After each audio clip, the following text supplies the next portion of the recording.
ಶ್ರೀಕೃಷ್ಣ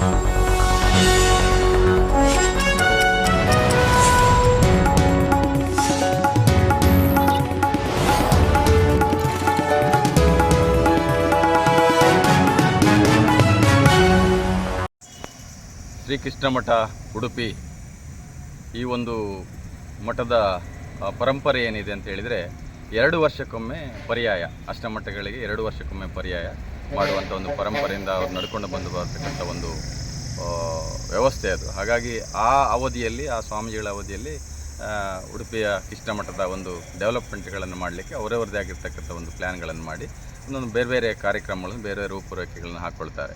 ಅದರ ಮಧ್ಯೆ ಈಗ ಈ ಬಾರಿ ಮಠದಲ್ಲಿ ಡ್ರೆಸ್ ಕೋಡ್ ಅಂತೇಳಿ ಒಮ್ಮೆ ಮಾಡಿದರು. ತದನಂತರ ನಮ್ಮ ಆಸುಪಾಸಿನವರಿಗೆ, ಉಡುಪಿಯ ಲೋಕಲ್ನವರಿಗೆ 300 ರೂಪಾಯಿ ವರ್ಷದ ಪಾಸ್ ಅಂತೇಳಿ ಮಾಡಿದ್ದಾರೆ. ಮತ್ತು ಸ್ಪೆಷಲ್ ದರ್ಶನ ಅಂತೇಳಿ 500 ರೂಪಾಯಿ ಮಾಡಿದ್ದಾರೆ. ನಾನು ಹೇಳುವಂಥದ್ದು, ಭಕ್ತರಿಗೆ ದೇವರ ಒಂದು ದರ್ಶನ ಮಾಡುವಂಥದ್ದು ಅತ್ಯಂತ ಸರಳವಾಗಿ ಸಿಗಬೇಕು. ದೇವರ ದರ್ಶನ ಏನು ದುಡ್ಡು ಕೊಟ್ಟು ಅದನ್ನು ನಾವು ತುಂಬ ತೊಂದರೆ ಪಟ್ಟು ದೇವರ ದರ್ಶನ ಮಾಡುವಂಥ ಪರಿಸ್ಥಿತಿ ಆಗ್ಬೋದು. ಮತ್ತು ರಾಜ್ಯಾಂಗಣದಲ್ಲಿ ಕೂಡ ಬರುವಂಥ ಮಾರ್ಗವನ್ನು ಕೂಡ ಬಂದ್ ಮಾಡಿದ್ದಾರೆ.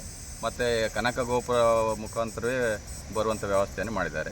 ಅದು ಮಾರ್ಗವೂ ಕೂಡ ಬದಲಾವಣೆ ಮಾಡಿರ್ತಕ್ಕಂಥದ್ದು ಎಲ್ಲೋ ನಮ್ಮ ಉಡುಪಿಯ ಕೃಷ್ಣನ ಭಕ್ತರಿಗೆ ಎಲ್ಲೋ ಒಂಥರ ಇರುಸುಮುರುಸಾಗಿದೆ. ದಯವಿಟ್ಟು ನಾನು ಈ ಮೂಲಕ ಕೇಳ್ಕೊಳ್ಳೋದೇನು ಹೇಳಿದರೆ, ಮಠದ ಮುಖ್ಯಸ್ಥರಲ್ಲಿ ಈ ದುಡ್ಡು ಕೊಟ್ಟು ದೇವರ ದರ್ಶನ ಮಾಡುವಂಥದ್ದು ನಮ್ಮ ಉಡುಪಿಯಲ್ಲಿ ಹಿಂದಿನಿಂದ ಇರಲಿಲ್ಲ.